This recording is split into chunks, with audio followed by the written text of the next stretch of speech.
சரவண பவோ ஓம் சரவண பவோ நாதேரு பாமணத்த கான லலிதா ராகம் ஆதிதாளம்.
நாவேறு பாமணத்த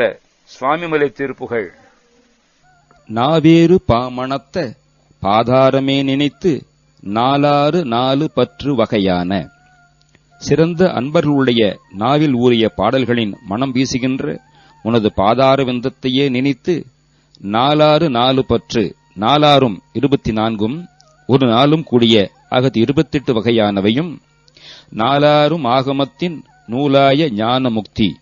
சரியை கிரியை யோகம் ஞானம் என்னும் 4 பாதங்கள் பொருந்தினவையாம உள்ள ஆகம நூல்களில் கூறப்பட்டுள்ள ஞான முக்தி நெறியை நாள்தோறும் நான் உரைத்த நெறியாக,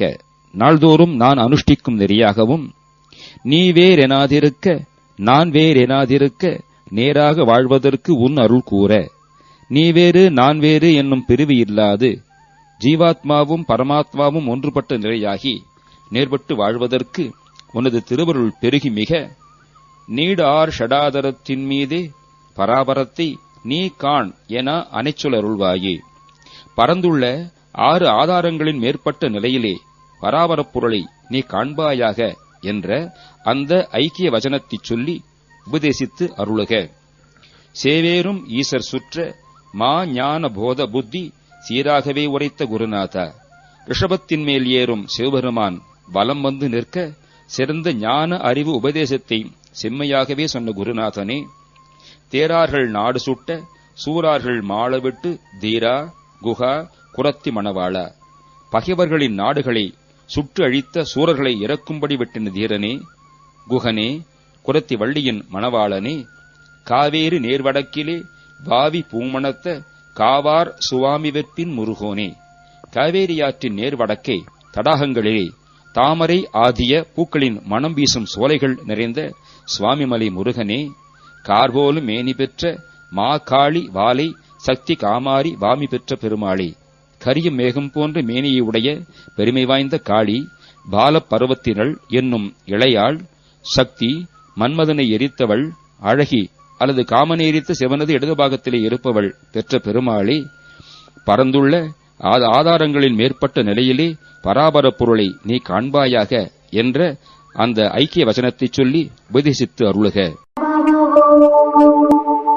ஓம் சரவண பவ.